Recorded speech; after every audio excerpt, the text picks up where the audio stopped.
I was born when there was the Czechoslovakia, the Czechoslovak Republic, with its president Tomáš Garrigue Masaryk. And then when the Nazis came, it became the protectorate.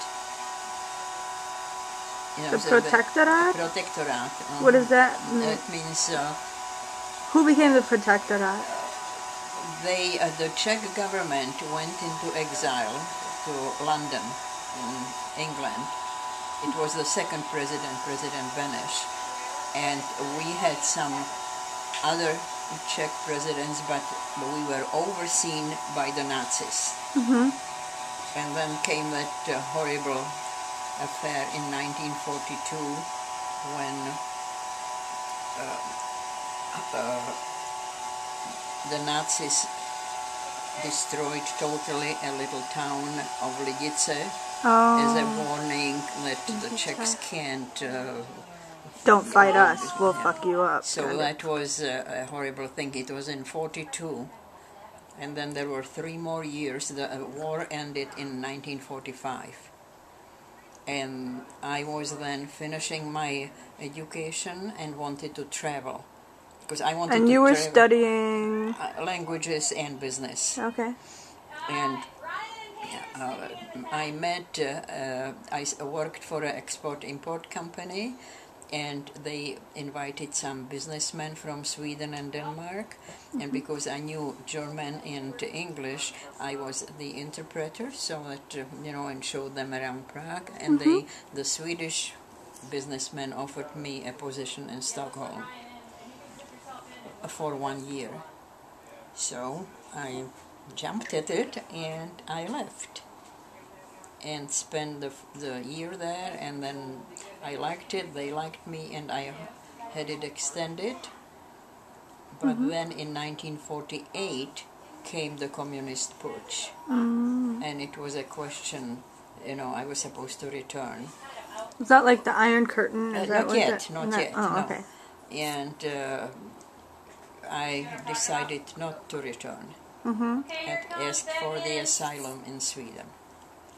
So that's ended my life in my homeland, practically. I was hoping to come back and help build up the republic after the war, you know. It was pretty bad, but I never did. It never happened.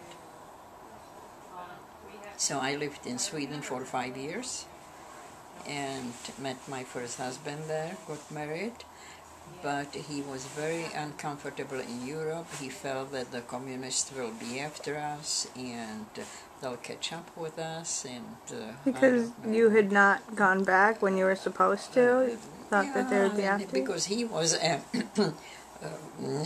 refugee. He left the country illegally. See, I got out on a passport because I was going to work in Sweden. So, but he just left and crossed the border illegally. And even though I really did not want to leave Sweden because I was married, so I decided to go too. So that ended my 5 years in Sweden. Where in Sweden exactly? In Stockholm. Oh, in Stockholm, you said that. In the capital. Have you been back there? Yeah, I have. I want to go there. You want to go there? Yeah. So does Anna. Let's plan a next trip. Yeah. Okay. So that was... but you know, I did all this. You can have all this. I had a speech about this. I had a lecture about this. Oh, yeah. Well, you're lecturing me right now. But you could have seen it. Well, I'll see it from this point of view. I'm sure it's different. There's different details. So we took the boat from Norway and arrived in New York, and then took a bus from New York to Chicago, where I had one address of my mother's second cousin, and I was hoping she could help me. And I had letters of recommendations from my company where I worked, so that when I applied for some jobs in Chicago, I could show them, you know, some resumes or something that I was a good worker or whatnot.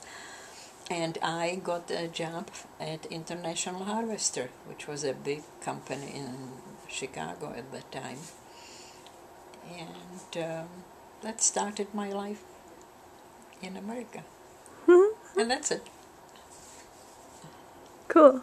And then, of course, there were the sad, or don't do this, but the sad parts of my life when I had a baby daughter and my husband was dying of cancer. What? So your first husband had cancer? Yes. What kind of cancer? Hodgkin's disease. What is Hodgkin's disease? It started with a lump on his neck, and it sort of spread, So that was hard.